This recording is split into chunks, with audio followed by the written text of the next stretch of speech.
You're listening to the Jay Birdwatching Podcast, the official podcast of jaysjournal.com and fansided.com, where we discuss all things Toronto Blue Jays baseball.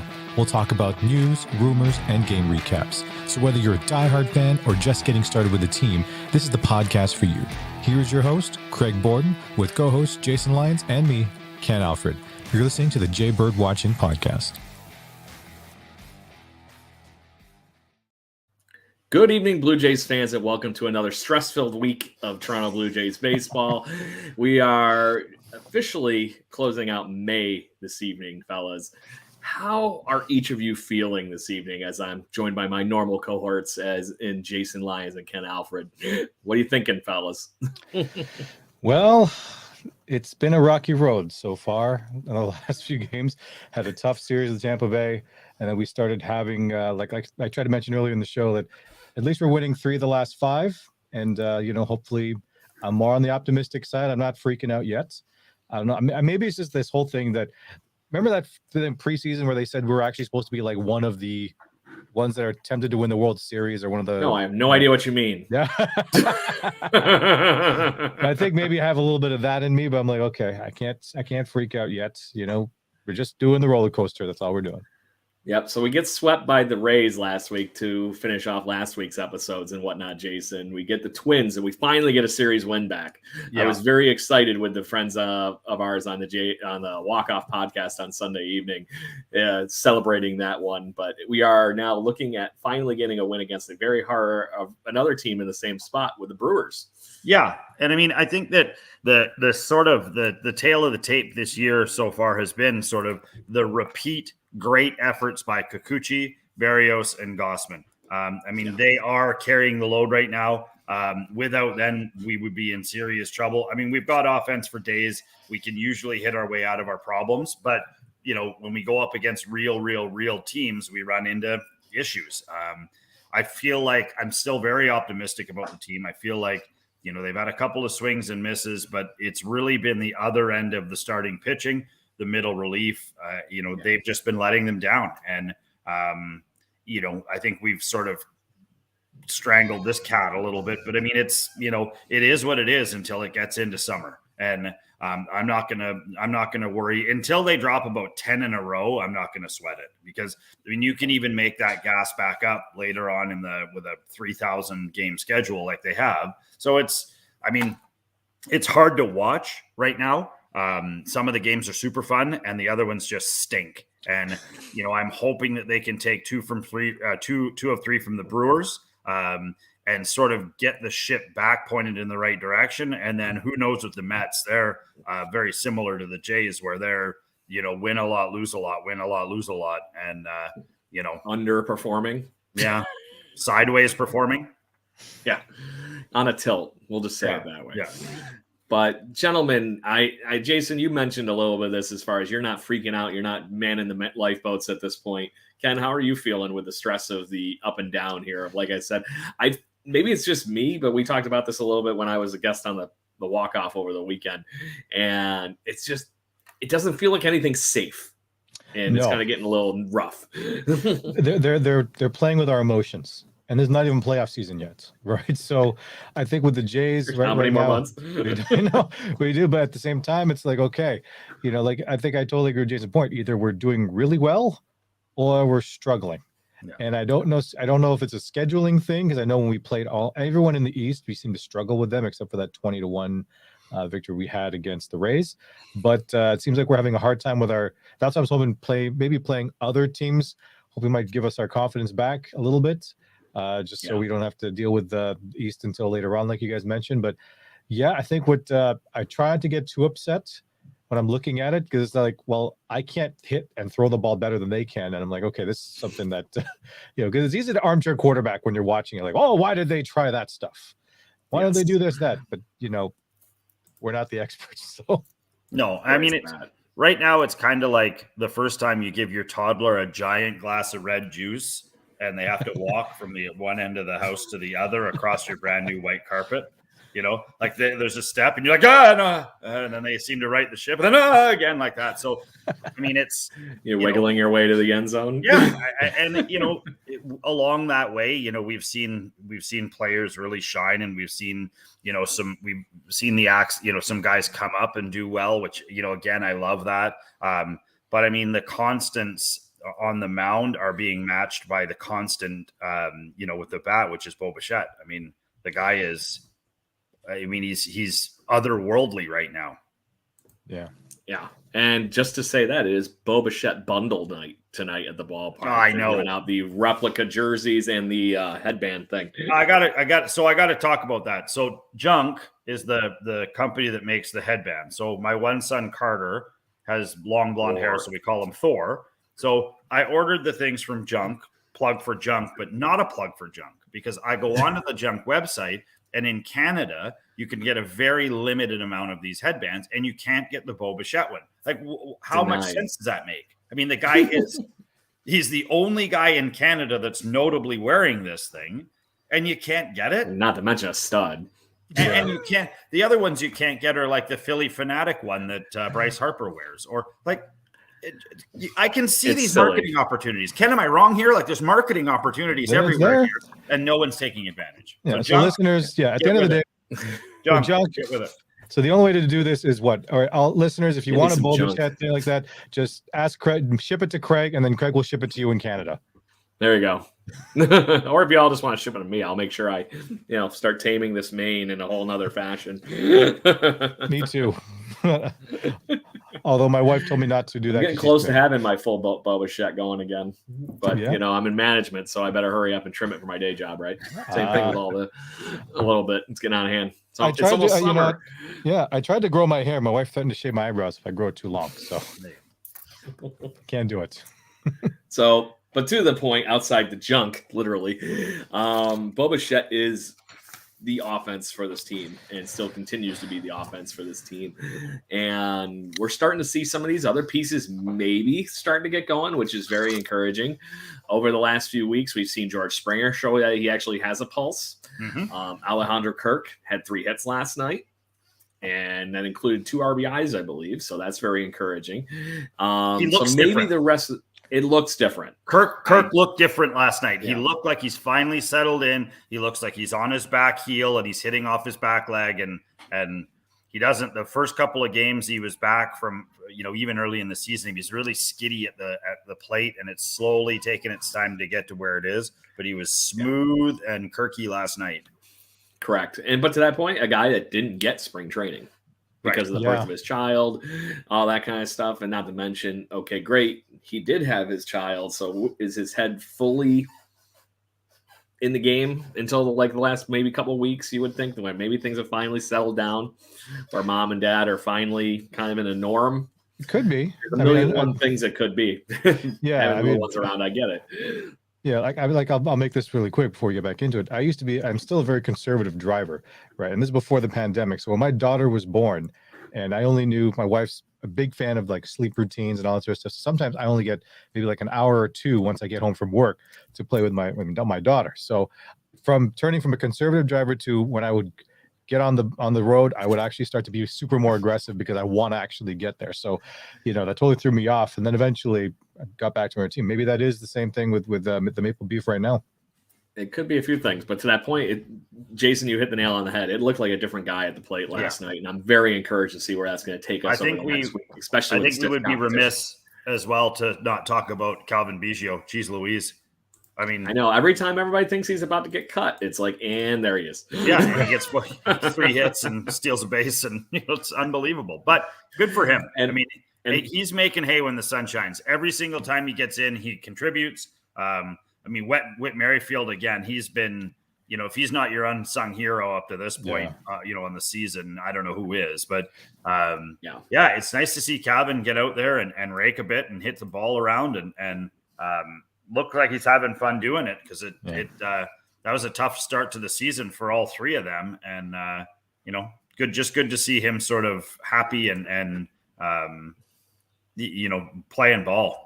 We've been saying this for the last season and a bit. It's we all want Biggio to do well, there's something about him, right? I don't know what it is that we want him to succeed, but he had, like you said, a rough start in the beginning. But when he does hit the ball well, it's great. We just wish it was more consistent, right? Yeah. Well, it's a three-headed monster. You had him, Bichette, and Vladdy all day, every day together, all through the minor leagues.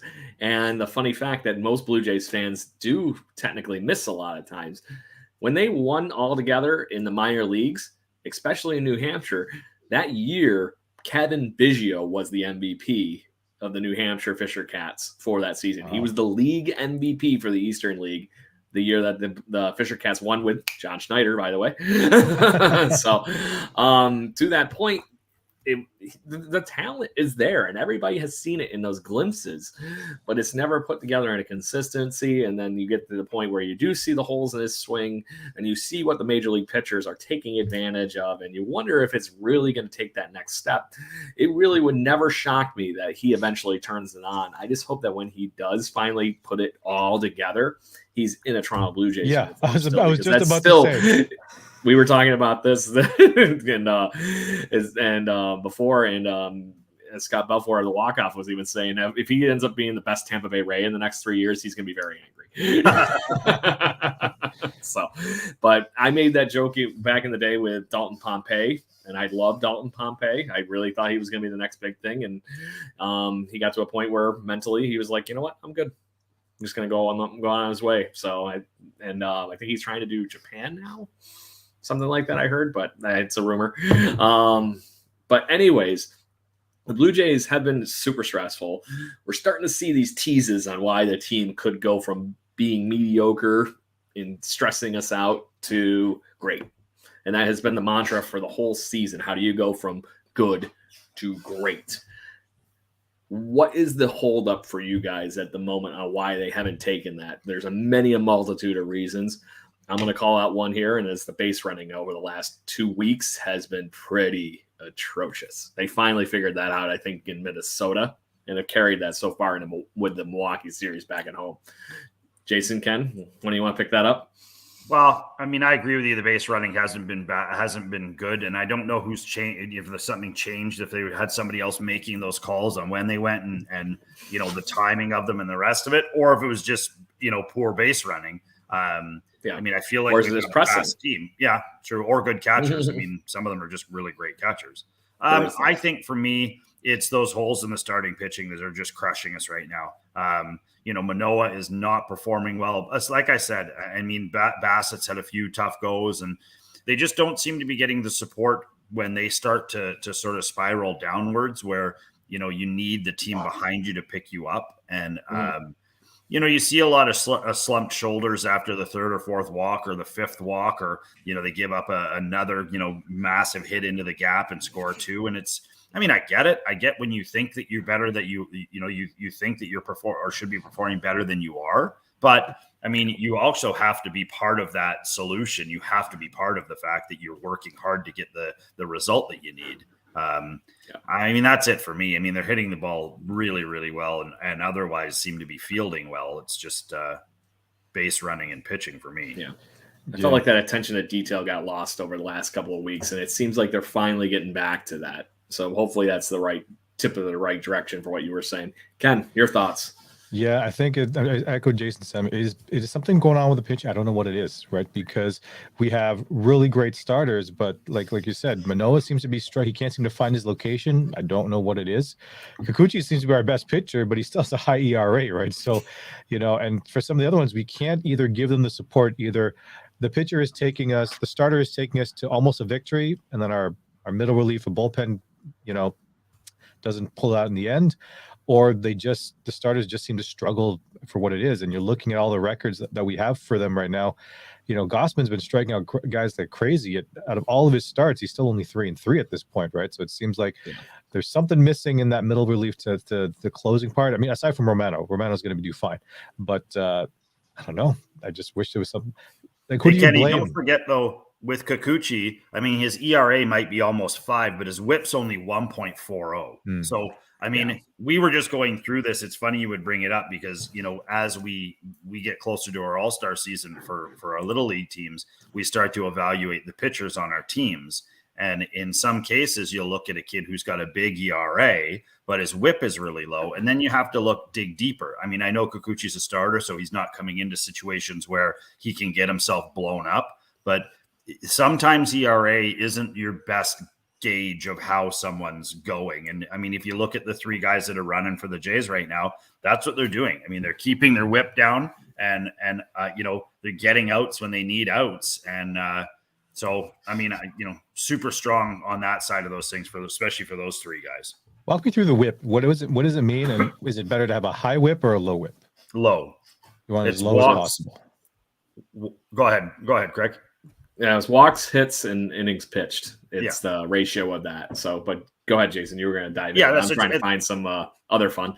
Yeah, so that's basically what it is. So when your whip is low, that means that your walks versus hits versus your innings pitch is a very low average. So if your ERA is low, but that is high, again, there's something. You're giving up runs, you're giving up hits, you're giving up opportunities. Maybe they're not scoring on them, but it's still not super strong, So, I mean, to say that an ERA is high, again, there's a lot of things that go into these metrics that we put against these guys. The big one for me is always W's, or games they led to wins. Like if Kikuchi pitches 6 solid innings and they go into, the 7th tied and they end up, Romano gets the win or whatever. Doesn't matter. As long as he had a good outing and pitched well, that can affect those things too. So, again, I don't like to look at the stats until the season's over. It's one of those things where you can't really trust what you're seeing. And you have a game like Tampa where they give up 20. I mean, that guy's ERA went through the roof and nothing more than just he gave up, right? Like they give up at a certain point and they're like, oh, here comes another meatball, so, I mean, his ERA is horrible. Yeah. And a lot of it came in the 9th inning too for that 20-run game where crazy. Like 10 in the 9. Oh my God. Why can't we have money with those games? No more of those games, man. We need some of those.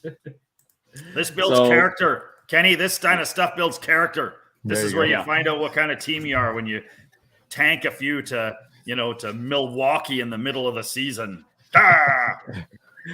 Especially when they're literally the bipolar opposite of us as far as if you were going to clone the Toronto Blue Jays in the National League, they are the equivalent of the Milwaukee is it just Brewers. me, or was it nice to see Brewers are leading their division? Was it nice to see Tellez back in Rogers Center? Got a standing ovation last night. Love him. Yeah. Funny enough, like I told you, I don't know if I told you guys, but he's part of the reason this is the barroom chat for Blue Jays fans because he was on one of the first episodes.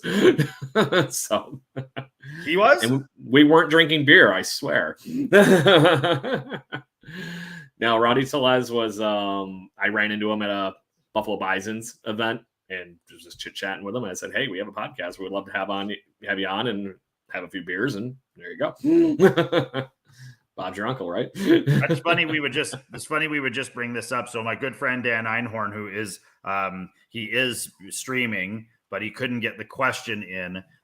He was just saying, what do we think right now as a 3-headed Hydra? Who's a better first baseman, Tellez or Vladdy? Oh, well, one's won a Gold Glove and the other one hasn't.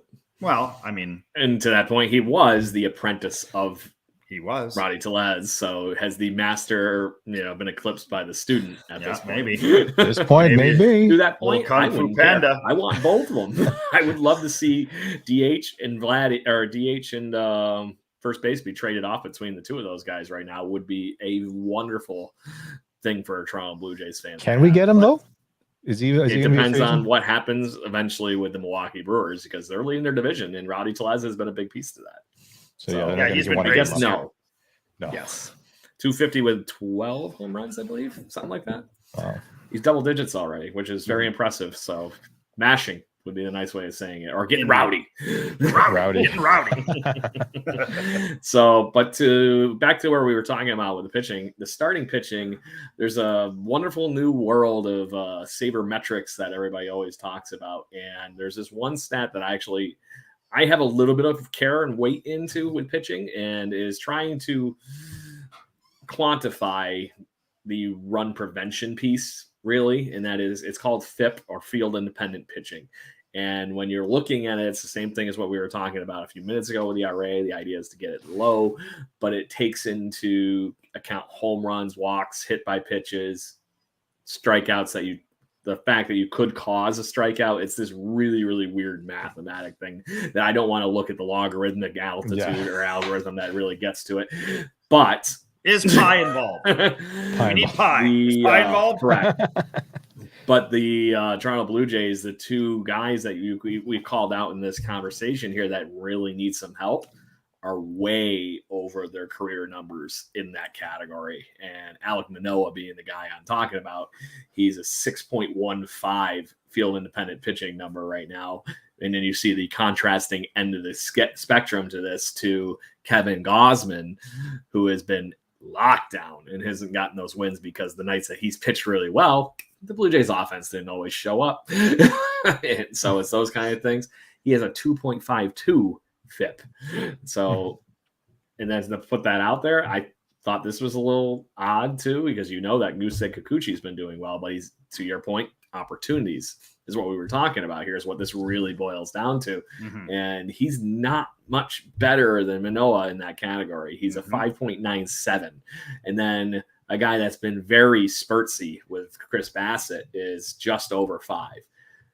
Jose Barrios is on the lower end of Major League Baseball at a 3.79. He's been unreal this year, by the way. Correct. Like, I mean, we shouldn't forget that. He has been, and he looks like a guy who's pitching with just so much confidence. Like, he's picking corners, he's throwing to spots. A guy will swing at a bad pitch, and he just smashes it right back into that same hole. And the guy looks back at the ump and the catcher, and he's like, who does that? Who goes right back to where I know he's going to go, and I still can't hit anything. Mm-hmm. So there's a guy in Yankee uniform that used to do that in the 9th inning all the time. And you knew he was going to throw that same pitch, and you just couldn't hit it. So, but I think Jose Barrios has turned the corner, turned the page on last season.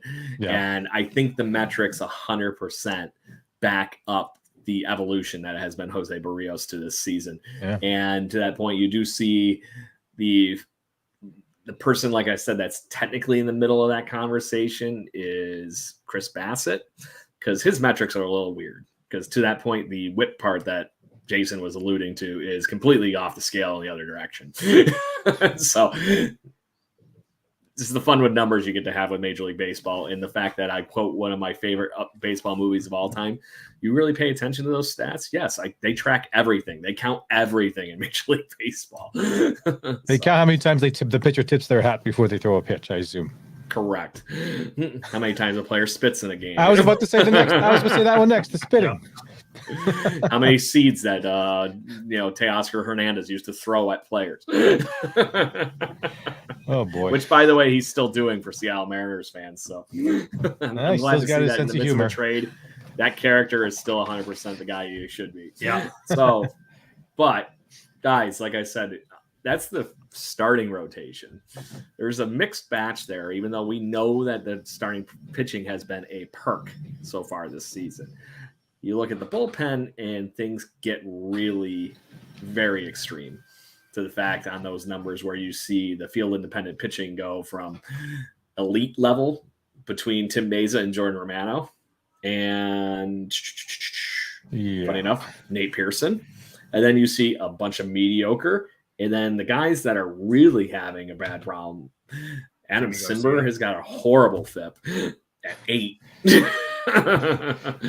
And you got a couple of guys like Zach Pop that were dying to get back that are in that really high end of that too. So there's a lot of guys here that we just, like you said, you don't have that slam the door outside of Romano. And to that point, even Eric Swanson's numbers over the last couple of weeks tweaked a little bit because of some bad outings, but I don't see that being something. I don't think these are real numbers for him, just like Chris Bassett we were talking about a few minutes ago.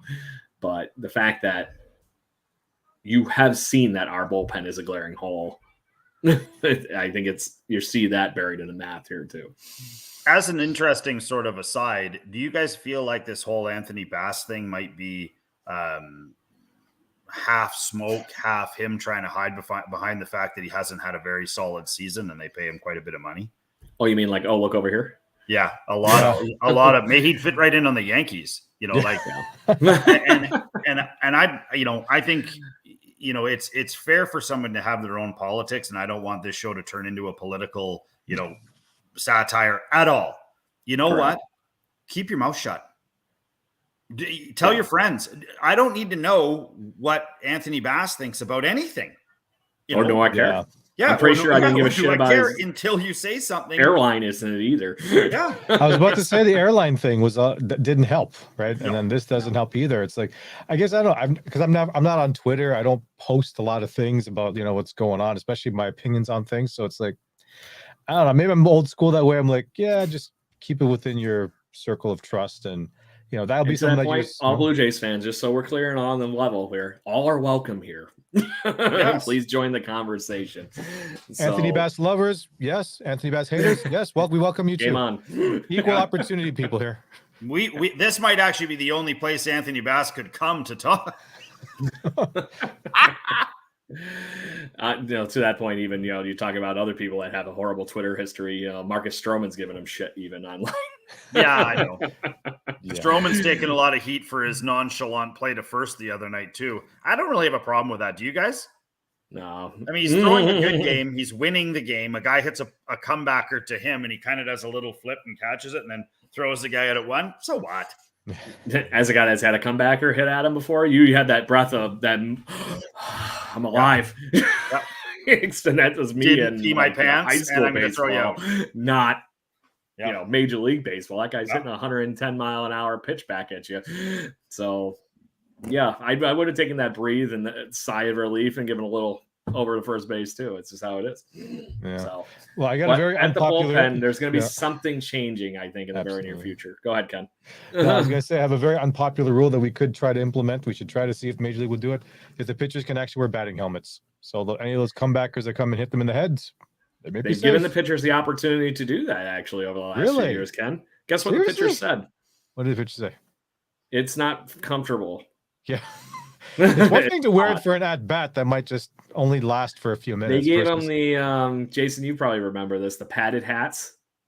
Oh, yeah. It wasn't a full helmet, but it was... Really? Yeah, it was dumb as hell.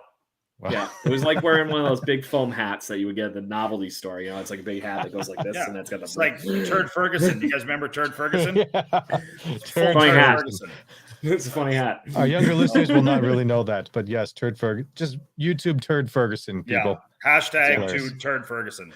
It is classic Norm Macdonald playing Burt Reynolds on Celebrity Jeopardy on SNL. One of the best. Not to mention the Celebrity Jeopardy stuff is great. Yeah. Turd Ferguson, funny name. Yeah. So, but there's one guy I think that's stepping up, fellas, as far as you see the issues that we were just talking about with Bass, Garcia, Adam Simber has been up and down. Trevor Richards actually has been pretty solid, which people were calling for him to be dropped and released and over not that many weeks ago. And then the other one here who could be a savior in our bullpen if he keeps on this kind of trend that he's been doing as he gets put into more and more leverage places. I think Nate Pearson's actually a major leaguer, boys. That's about the best way I can say it. Got to win. He's got to win. He looks very He has been doing that. He's got command of his pitches right now. He's not wasting any pitches, which was a classic Nate. He used to waste a lot. You dance around the outside to try and get in the middle. He doesn't even care anymore. He'll charge you down the middle and then start dancing. So, I mean, that's always a sign of a confident pitcher when he can go to his main two pitches and burn one by you or throw a hook that you can't even touch so he's riding the wave right now. And the hope, like I think we're all, hoping is that the middle can pick back up. They maybe get 6 or 7 wins in the next 10 games. And then, we're moving into we're moving into June with some momentum and some heat, and then July. July is where things are really going to start to get very interesting. I think lots of games, lots of opportunity to make points. And I mean, we have to understand that there are going to be teams, yes, folks, in the American League East that are going to start to falter. It's going to happen. No one Hopefully can it's not operate us. at this level. I mean, you know, I don't think it's going to be the Jays. I feel like Baltimore is going to hit a cooling off. You know, Tampa hit a cooling off. I think the Red Sox are set to have a decent sort of terrible couple of weeks. You know, it's coming, and as long as the Jays can keep fighting and clawing and pushing through those hard times, these 2-game, you know, 3-game losers they're not as effect. You know, they don't have as much impact as you know a bad 3 weeks. Yeah, win series is. Yes, that's all it is. Mantra. Yeah, win win the series. Worry about the next. Don't worry about 3 games at a time. I'm only playing these guys. Yeah. Don't think about anything else. Tune it out.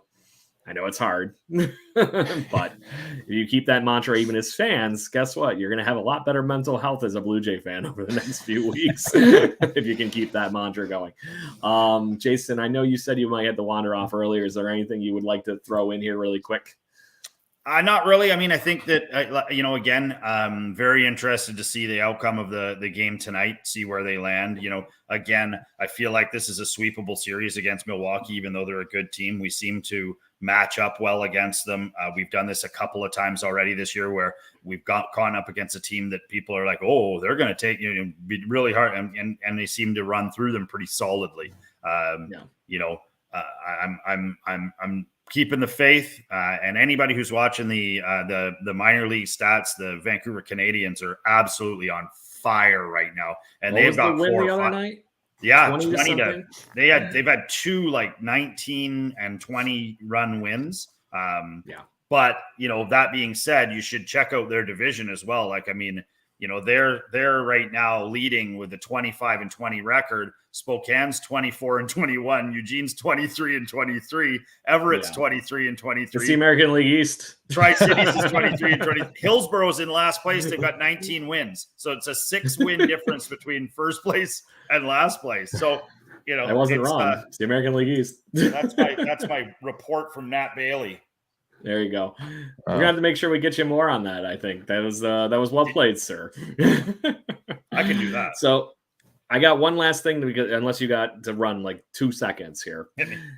Let's say you get this continued performance from Nate Pearson. Are you replacing him as the setup guy over Jimmy and Eric Swanson right now? If you were assuming you're going to keep this level of production over Jimmy, for sure. I mean, you know, he, as far as I'm concerned right now, he could actually he's at a level where he's giving up so many quality runs and so many bad at bats that he should almost be taken out and taken down to Buffalo and let him try and work whatever's going on, because he misses, and then throws it just an absolute turnip. And you cannot do that. You can't exacerbate your misses by throwing a duck. You have to keep fighting, you know. And we've talked about it. Manoah is struggling. He's struggling. But you know what he does? He keeps fighting to try and get that spot. And he'll get it. That's eventually the only reason he hasn't gotten a demotion, honestly. I think that would be I would be wondering what that would do if he was able to take the focus out of the major league level and just go to Buffalo for a little bit. Yeah. And just say, hey, you're here for 3 starts. You're coming back up in 3 starts. But Garcia's been evaluate things. But who do you bring back? Right? You might as well let him work it out. I agree. But I think he's due for a fresh set of eyes. So I hope they bring somebody into the club just to help him out on the side if they haven't already. I'm thinking Pat Hankin. He's traveling and roaming for the team already. Get him in there and take a peek at Manoah, because he's also said that don't worry about Manoah. It's going to be fine. So, Kenny, what are you thinking? Are you moving? Are you ready to watch Nate Pearson move up a little bit here in the pecking order? If he's rolling off momentum, absolutely. Just let him do it, right? Because like you said, I think with Jimmy Garcia, he's been struggling. Like, I remember he kind of cost us the game during the Baltimore series when we were there at the Scott 3 times, I think, in the last couple of weeks. And he has to work it out, whatever it is. And like I agree with Jason, put him back to Buffalo for a little bit just to clear his head. Give Nate Pearson a chance to see, to get some more reps. And if he can pitch like he's been pitching lately, why not? A 6.20 ERA in 24.2 innings. Yeah. Ouch. It at least needs to be. I can't watch him in leverage anymore. It's got to be at least that. move him up into the regular innings, and I'm in the ballpark of let Nate Pearson run with it. Yeah, I am too. Yeah. Until he hits a roadblock, keep moving him up. Right. Yeah.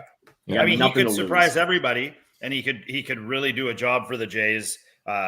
Not only as a setup guy, but as you get, like I said, as you get into July and August, you may need him to go for a couple of innings of relief. And we know he can do it. We know he's a horse. You know, you can throw him in there. He'll pump 3 down their throats. You know he will. And so does that expand his? I think he has the most. So if you've got relief pitchers who have, you know, Simber used to have a little bit of a gap where he, you know, he could go one, give you one good one, or he could give you 3 solid, you know. And I see that with Nate Pearson, where, you know, if they have to put it on Nate's shoulders and say, Nate, we need you to get us through 7, 8, and into 9, he's more than willing to say, all right, I'll chuck gas for 3 innings. Like, you know, it is what it is, and he can do it. And I think that right there is the evolve of his game. Did you see the Rowdy Tellez at bat last night? I saw the highlight. Okay, against Nate Pearson. Uh-huh. Yes. So for the Blue Jays fans that missed that at bat, Nate Pearson knows Rowdy Tellez. He played in the minor leagues with him. You know, they're aware of each other. He knows that he can throw gas. Nate Pearson was such a jerk in this at bat and threw him nothing but curveballs. And that curveball was being thrown for strikes or just low of the zone strikes. Rowdy didn't stand a chance.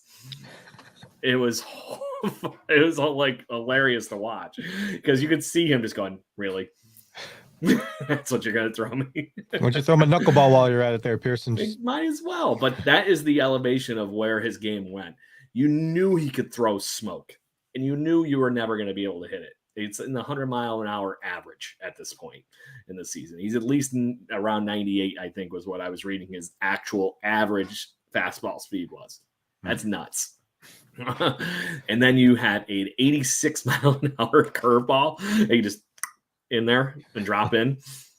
Good luck. You're not going to hit that. Not in that kind of contrast. And the fact that he's throwing that curveball for a strike, the third strike for that bat against Rowdy Tellez, you saw him getting ready to hit that, thinking it was coming 1,000 miles an hour. I'm going to finally get the fastball. He's thinking in his head. That thing is coming in at the eyes and just goes boom right into the zone. Strike 3. Watched it by. The Manoah just gave up a 2-run tater to the tuna, Abraham Toro. Boy, it's early though. It's only the 2nd inning. Yeah. But to that point, we're seeing similar battles to what Alek Manoah has been going through this season so far. And the first inning wasn't too rough, but he's already in the 2nd inning, as you pointed out, 42 pitches and a 2-run home run in this, and he's got 2 outs in the 2nd inning. Yeah. So there's optimism there. It could be just that was the one duck he threw, but he's also given up. That's a lot of pitches in 2 innings. That's the catch, and that's what really has been hurting him. So, but to that point, maybe he's not doing anything different. Has anybody thought of this? It could be just nobody's swinging at it this year. Yeah. Oh, they're not falling for it. I often have to tell the kids get frustrated, you know, when they're not throwing the ball right down the middle, and I keep telling them we don't want pitchers to throw them right down the middle. That's where guys make parking lot balls go. So if you want, you know, when you're a nibbler and you're just painting the black and you're not getting those calls because you've got another 12-year-old that's calling a 12-year-old's baseball game, you have to realize that when you get into a real tournament or a real situation where an adult umpire is making the calls, you're gonna get them. And you know, that turns into the stripe on the black is this wide when you're a kid. When you're a pro, the stripe on the black is like, it's like it's an actual stripe. Fingernail is the difference, right? So, I mean, we're hard on Manoah right now, but like you said, how much is he missing by? And our guys just savvy enough now that they're not swinging at those pitches that they were last year. Mm-hmm. And when you talk the difference between somebody that's had success and hasn't this year so far, really, I doubt that's the whole story, but you have seen teams just sit on him so far this year. So, but to that point, I want to segue a little bit here into where I was going with the rest of this conversation. I think you kind of tipped at me with the Nat Bailey report here a little bit. there's some really good things going on in Buffalo. And outside of, I wish it was better pitching so we could have some other conversations. Right now, the pitching is kind of abysmal, and there's not really any clear standouts, especially starters. You're talking Casey Lawrence, is the best pitcher right now with a 4.86 ERA, and we've seen him in Toronto the last couple of years. He's a good guy to have there, but I'm not ready to break in case of emergency. I'd rather let Manoah run with Manoah before I'm worrying about bringing up Casey Lawrence to eat innings. And I'm not doing what I've been hearing on Blue Jays Twitter about Nate's looking great, stretch him out. No. Don't do it. Don't even think about it. It's not broke. Don't fix it. He's finally got confidence. You can't play with that. You want to have that talk in the offseason? Great. But he is destined to be one of the best Blue Jays closers at this rate in some point. And he's got competition with Romano. That's a fun competition to watch at the end of our bullpen, being a very interesting dynamic for the next few years, if that's where things go with Nate Pearson. But on the hitting side, gentlemen, there's been a lot of good things going on, including a second baseman. And maybe this is why Kevin Biggio's all of a sudden picked it up. Have you seen what this gentleman named Davis Schneider has been doing for the Buffalo Bisons? I actually just looked it up, and the interesting thing, it's interesting you would mention it. So I remember this guy. Clements with the team. I remember this guy from the Canadians last year. And he's got a sweet stash up in Buffalo right now. But this guy went yard. We were at a game last year, and I feel like he hit 3 home runs in the same game. One of them to straightaway center at Nat Bailey, which has got to be 420 to clear it. So if you're going over it, you're hitting at 430, 440. And it was a nuke. Like, I mean, it was not even a question that it was gone. He's a good baseball player. He's a little bit prone to errors in the field, but I think that comes the more major league experience you get. The ball's getting hit a lot harder at you. But he was a decently solid second baseman, good wheels. Got a decent eye at the plate, it seems like, too. In 30 games, 43 games, he's got 27 walks to 44 strikeouts. I'd say that's an average, a normal for these days hitter. You know, he's walking enough to justify those 40 strikeouts instead of not doing anything at all. We're a long way from the years of Tony Gwynn striking out a whole 10 times in a whole Major League Baseball season. Yeah. That's a true fact. You can even look it up. I know it is. I was reading something. Actually, it might have been an interview with Tom Glavine recently talking about Tony Gwynn. And remember that rotation. Tom Glavine was in a rotation with a Cy Young Award winner, Greg Maddux, John Smoltz, him, and then there was always 2 really good other guys. Those 3 main guys I was talking about collectively only struck out Tony Gwynn 5 times every time they faced him in their careers. Careers. Not seasons. 1 year. Careers. Those 3 gentlemen only played in the National League their whole career. It's insane. So that's collective years of baseball talent. That's somewhere in the 45, 50 ballpark years. What were they saying, that Tony Gwynn could take almost 1,500 at bats right now and not get a hit, and his batting average would only drop like 2 points or something ridiculous like that? Sounds about right. All right, boys. Jeez. I got a jet. Yep. Anyway, no problem. Have fun, sir. But Ken, I want to talk a few things about these minor leaguers as I throw some of these numbers out at you and say if they're ready for an audition. Peace out, Jason. See ya. Whoa, 3 people. There we go. So the Blue Jays are looking for that spark. What do you do next in the midst of looking for a spark? Maybe you look around the farm and see if there's something that might just be added to the sauce here a little bit, right? Yeah. That's this Davis Schneider guy has 11 home runs so far at the minor league level. And that's leading the Buffalo Bisons. And he's been doing that more of late than he has in collective through his 43 games. Really? You've been talking about second base is kind of a hole at the moment. You could put Whit Merrifield other places. Does Kevin Biggio stay hot? I hope he does. I hope he does too. But you talk about they've already brought up another guy in Ernie Clement that was doing really good. I'm impressed with Clement, actually. He's actually doing really well, actually. I like it.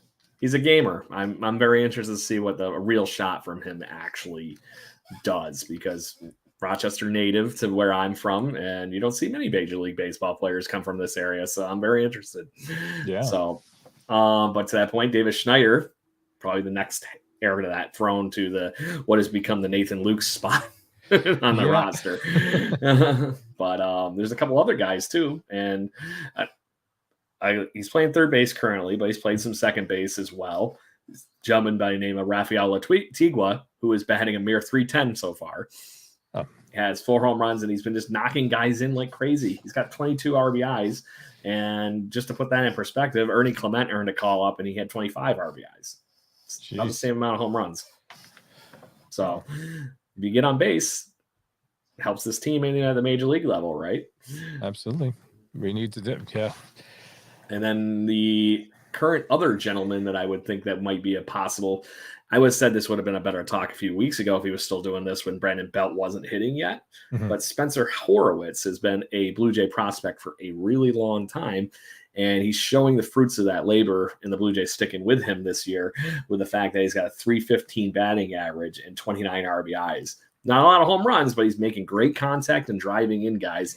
Yeah, he's talking about trying to exactly, and he's then in the midst of that, he's also scored 20 runs too. So that on base is turning into him even scoring, mm-hmm. which in this lineup, even if he's just the throw-in DH lefty outfielder / give Vladdy a day off at first base, it's a guy they could use. I don't see why not. Because right now they're not going to make that trade, Ken. We're not getting that guy tomorrow to fill in any of these places or be that next igniter of this offense that we really need it to be. Are you starting to get curious of what might be possible by just bringing that fresh hand in?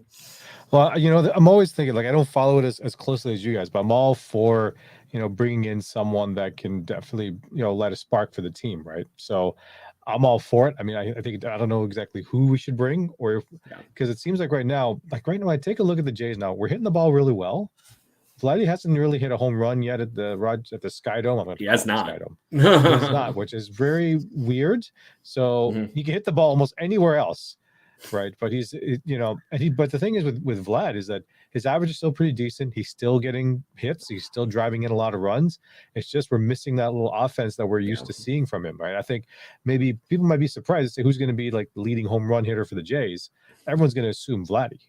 Right. Yeah. Right now, that is not the answer. No, it is Bo. Right? It is Bo who's hitting the ball all over the place. Yes, Bo knows home runs, and he's hitting the ball really well. And I just wish if Vladdy was very similar to that in terms of home runs as well. Like, he's not that far off. Don't get me wrong. It's not like he has like 0 home runs, but I guess maybe we would expect Vlad and Bo to be a little bit more, trading back and forth who's leading the team in home runs. But to that point, Vlad has definitely slumped. This is a guy that has went from .350 batting average to .290 over the last few weeks. So, and I think he's been fighting an injury. I really do. That knee injury that he tweaked, there's something going on there. I hope he's okay. I really do. But you don't see it translating on the field, but he's taken some really awkward swings since that time. And I'm curious if there's maybe just the power isn't there because of it or something like that. He feels fine, but it's just having that extra little to drive with is maybe not 100%. But the one thing that I'm loving to see over the last week, and I think this is going to eventually lead to him just being Vladdy again, he's acting more like himself, goofing around in the locker room the last 2 or 3 days. Yeah. You can see it in the dugout. It's not he was very upset, and you could see it written all over him in the Tampa Bay series. They go on the road to Minnesota. Okay, a little more fun's happening. Now you see a little bit more as they're just flashing him on the Sportsnet feed right now. So just to be fun, but to that point, a fun Vladdy is a performing well Vladdy, and if he's starting to have fun again and not be crushed by all the weight of thinking he had to do everything himself, maybe the hot streak's coming. Yeah, I see him that, like you said, he's probably still just being somewhat consistent in terms of, all right, he's still going to produce what he's going to do. But I think he's just like one at bat away where it's just going to take him and he'll be smashing balls like we would expect. Yeah. Right. So it's just one of those things. I don't know if it's a particular game or a particular moment, but I have a feeling that when he gets on fire, oh man, it'll be like they'll be chanting MVP on every at bat, right? So sun's out, guns out. There we go. So, but I don't think he's too far away from that. I really don't. But we'll see what happens over the next few weeks because I'm starting to see his mannerisms play more to him and his goofiness and having some fun in the locker room here. And to that point, I also wonder if we were talking about what that catalyst is. I feel like we're missing that goofing around ballpark a little bit in the last, for the season, honestly. It was happening while they were winning. You could see it. But that thing that just powers you through slumps has been missing for this team. And I'm not saying bring the home run jacket back. No. I think this team needs their own home run jacket equivalent or something to be that centralizing, unifying front. And right now, I don't know if that's a new person coming to the club, them figuring out a culture thing for their own team, whatever it might be at this point. But I think that catalyst it can come in many forms. And I think that's one of the ones that could help this team. Wait, which team has the trident when they hit a home run? That is now the Seattle Mariners. Steal the trident. We'll see how that works. When we storm the Seattle ballpark in a few months, one of the fans brings it into the. So, but to that point, it's that kind of thing, Ken. It's amazing what something like that can unify a ball club can do. Yeah. And right now, I feel like that is the last piece. You can see certain things clicking, but that whole overall click hasn't happened. And it could be something that stupid. You know what I mean? They should just bring in Joe Boo. That's all we got to say. Bring in Joe. Could be that.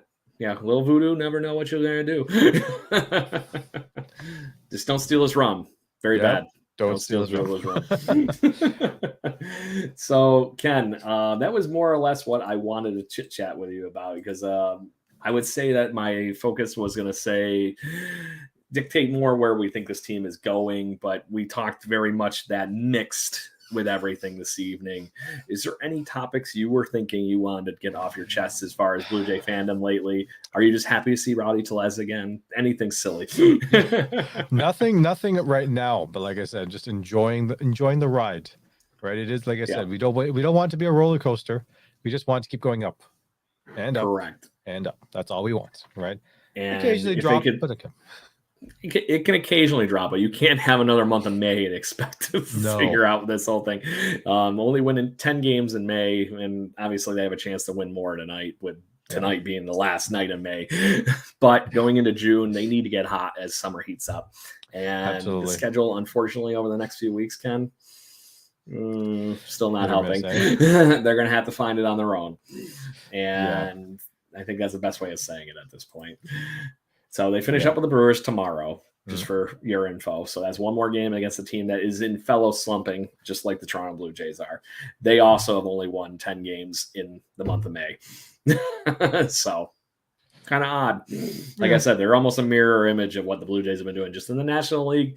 And in a division, they get to be comfortably still sitting in first place. Not fair. Not fair. And then we have the New York Mets that we're going to go travel to Queens, New York, and go play the Mets. Going to see the Mets. We are going to see both Max Scherzer and Justin Verlander in that series. The catch is Justin Verlander and Max Scherzer don't look like Justin Verlander and Max Scherzer currently.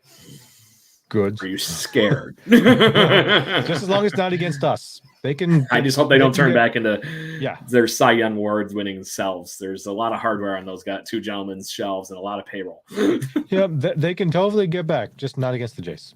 Correct. Beat everybody else. Just let us win.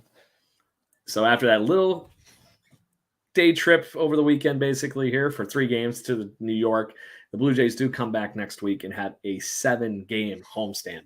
Nice. They do have to play the Astros though.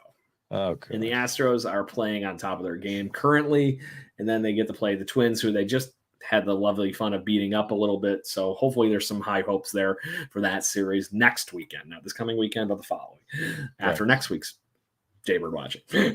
So The Astros, unfortunately, are looking like the World Series champs. I think the hangover, Ken, from last year's World Series parties have finally moved on. And it looks like they're finally doing that.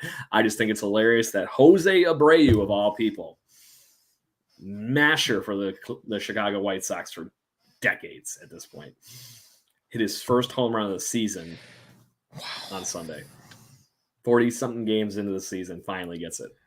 Jeez. And the celebration was quite epic. It's like he hit his 400th home run of the season. It looked like that. Yeah.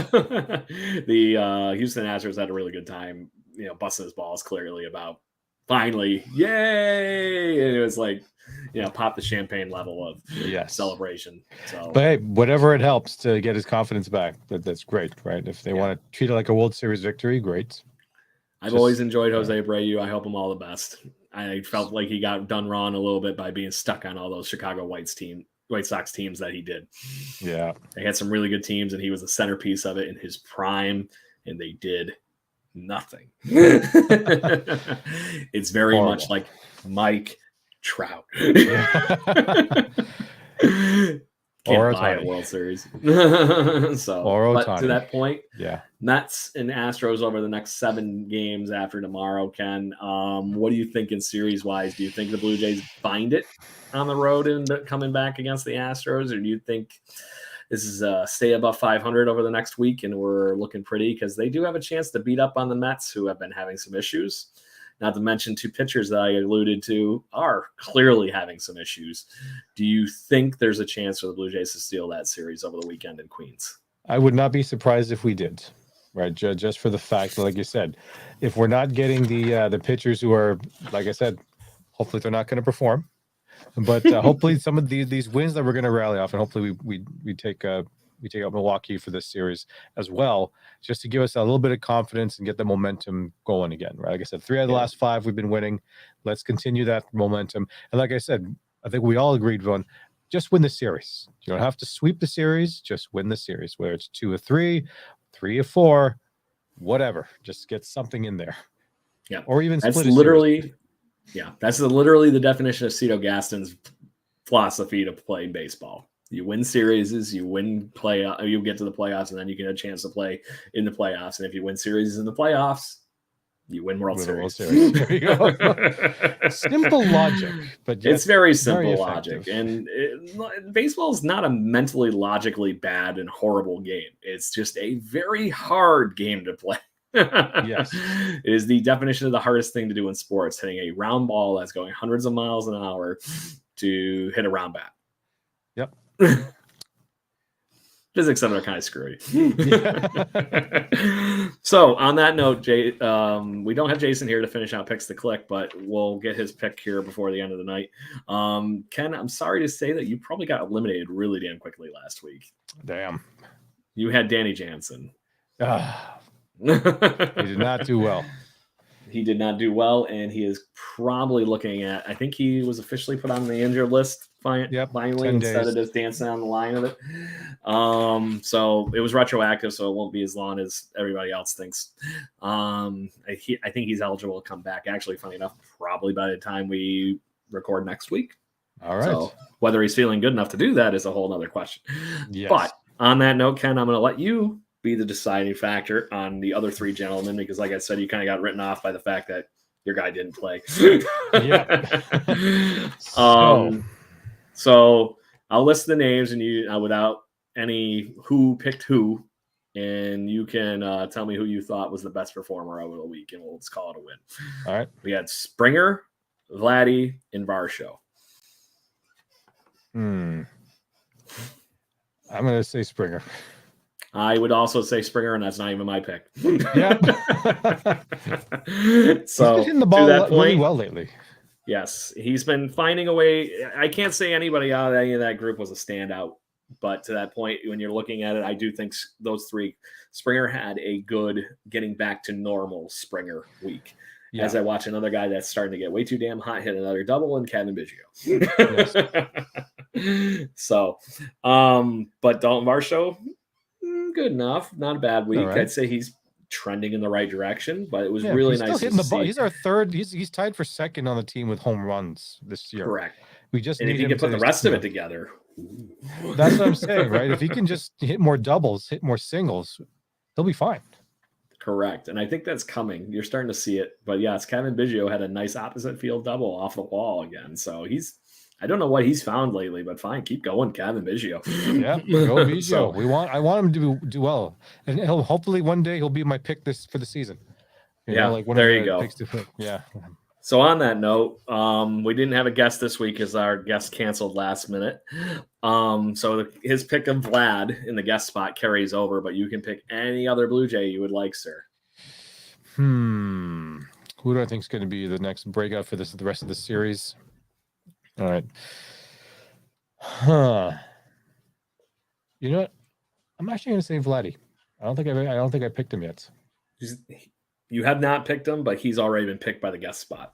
Damn, you guessed. The carryover pick. Sorry, I thought that's nuts. what I made clear a minute ago, but I guess no. not. Sorry, my mistake. So you know what? I don't think I've ever picked Bichette yet. So you have not. I will pick Bichette. You've picked Kevin Kiermaier a lot. He's still one of the better hitters on the team. So. And that's probably why you have 4 wins, sir. He got you 2 of the 4. There we go. So who did you just say? I'm sorry, I got too busy goofing. Bichette. Okay. Jason will get your pick at some point here in the offline future. Yes. And I get to pick. And I think I'm just going to take advantage of the fact that I'm starting to see Kirk trend in the right direction. If he doesn't get it this week, Danny Jansen's going to come back and steal all the catching opportunities from him. So I'm hoping for the best for my current favorite Blue Jay and Alejandro Kirk. So I really hope that he gets a chance to solidify that a little bit this week, because I think the bats finally starting to come around, as we all actually agreed on and discussed earlier in the show. Yeah, absolutely. So, anything else, Ken? No, I think I'm good, my friends.